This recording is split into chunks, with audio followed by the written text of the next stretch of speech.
सभी का स्वागत है अपने इस यूट्यूब चैनल एस्पिरेंट्स सुलह पर। दोस्तों, इस वीडियो में करंट अफेयर के इस सेशन में हम देखेंगे कि आम आदमी पार्टी के कुछ राज्यसभा सांसद भारतीय जनता पार्टी को ज्वाइन कर लिया है, जो कि भारतीय संविधान की अनुसूची 10 से संबंधित यह घटना है, यह गतिविधि है। तो इस पर जो फैक्ट्स हैं, सबसे पहले मैं आपको उसके बारे में बताऊंगा, जो कि आप देख सकते हैं आपके सामने मैंने बहुत बेहतरीन तरीके से रखा है। और यहाँ से किस प्रकार से प्रश्न आपके आगामी परीक्षा में बन सकते हैं, उस पर करीब 10 क्वेश्चन मैं आपको कराऊंगा। यानी कि जो भी इससे संबंधित प्रश्न बन सकते हैं, वो आपको इस वीडियो में करने को मिलेगा। इसलिए वीडियो को आगे बढ़ाऊँ उसके पहले आप सभी से निवेदन है कि चैनल को बेल आइकन के साथ ज़रूर सब्सक्राइब करें और ऐसे ही रोज़ाना करंट अफेयर आपको हमारे इस चैनल पर देखने को मिलेगा।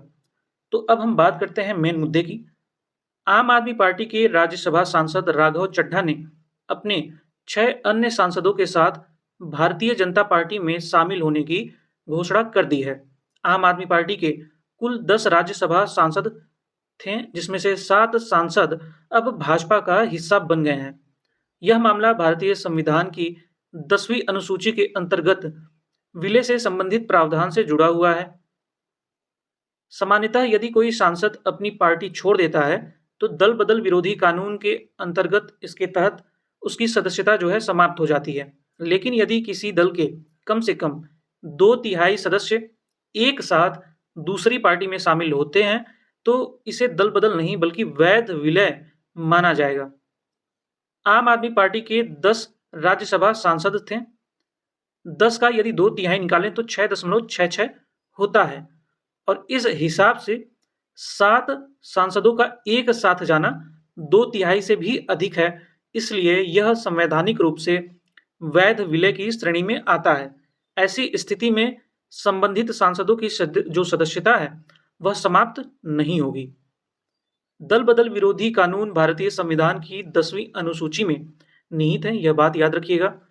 10वीं अनुसूची 92वें संविधान संशोधन अधिनियम 1985 के द्वारा भारतीय संविधान में जोड़ी गई थी और 91वें संविधान संशोधन अधिनियम 2003 के तहत इसमें कुछ महत्वपूर्ण संशोधन भी किए गए थे।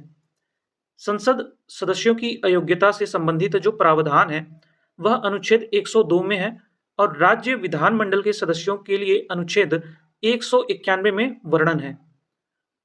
यह उदाहरण दर्शाता है कि यदि 2/3 सदस्य सामूहिक रूप से दल बदलते हैं, तो संवैधानिक प्रावधानों के तहत उनकी सदस्यता जो है सुरक्षित रह सकती है। अभी तक हमने जो पढ़ा और समझा उस पर 10 प्रश्न कर लेते हैं। और यहाँ पर हमारा जो पहला प्रश्न है, यह है कि दल बदल विरोधी कानून भारतीय संविधान की किस अनुसूची में निहित है? तो यहाँ पर जो सी ऑप्शन है, यह सही होगा, 10वीं अनुसूची में जो है निहित है। वहीं पर दूसरा प्रश्न है कि 10वीं अनुसूची में भारतीय संविधान में किस संविधान संशोधन द्वारा जोड़ी गई थी? तो यह 92वां संविधान संशोधन द्वारा जोड़ी गई थी। तीसरे प्रश्न की बात करें कि 10वीं अनुसूची को संविधान में किस वर्ष जोड़ा गया था? तो यह 1985 में जोड़ा गया था। चौथे प्रश्न की बात करें, यदि किसी दल के कम से कम कितने सदस्य एक साथ दूसरी पार्टी में शामिल हों, तो उसे वैध विलय माना जाएगा? तो यहाँ पर सही ऑप्शन होगा 2/3। संसद सदस्यों की अयोग्यता से संबंधित प्रावधान किस अनुच्छेद में वर्णित है? तो यहाँ पर जो सही जवाब होगा ऑप्शन बी होगा 102।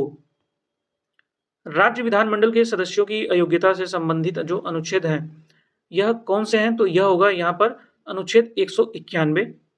सातवें प्रश्न की यदि हम बात करें, तो सातवें प्रश्न में जो है 91वां संविधान संशोधन अधिनियम मुख्य रूप से किससे संबंधित है? तो यहाँ पर पंचायती राज है, यह गलत है। मौलिक अधिकार गलत है। आपातकालीन प्रावधान गलत है। यहाँ पर जो सही जवाब होगा वह है दल बदल कानून से संबंधित संशोधन। और यदि किसी पार्टी के कुल 12 सदस्य हों और वैध विलय के लिए कम से कम कितने सदस्यों का एक साथ जाना आवश्यक है? तो यहाँ पर हम 12 का 2/3 यदि निकालें, तो 2/3 की बात करें तो यहाँ पर 3 से 12 कट जाएगा, 4 हो जाएगा, 4 का 2 से गुणा हो जाएगा, यहाँ पर 8 आएगा। यानी यदि किसी पार्टी में 12 सदस्य हैं और उसके 8 सदस्य एक साथ निकल जाते हैं, तो यह वैध विलय माना जाएगा। यानी कि यहाँ पर जो आपका ऑप्शन होगा ऑप्शन सी होगा, 8 सदस्य। दल बदल के मामले में सदस्य की अयोग्यता पर अंतिम निर्णय किसके द्वारा लिया जाता है? तो यहाँ पर ऑप्शन डी सही होगा, सदन के अध्यक्ष या सभापति के द्वारा। प्रश्न 10 की बात करें तो दल बदल विरोधी कानून का मुख्य उद्देश्य क्या है?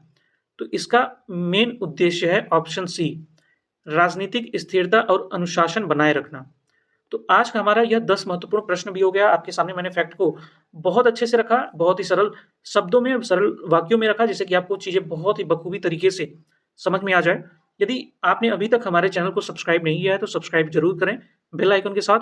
और इस वीडियो के डिस्क्रिप्शन में आपको इस चैनल का टेलीग्राम लिंक मिलेगा, जिसको आप चाहें तो जॉइन कर ले सकते हैं। यहाँ पर आपको एग्ज़ाम से रिलेटेड सभी जानकारी, कुछ नोट्स भी आपको वहाँ पर प्रोवाइड किया जाएगा, तो चैनल को बेल आइकन के साथ ज़रूर सब्सक्राइब करें।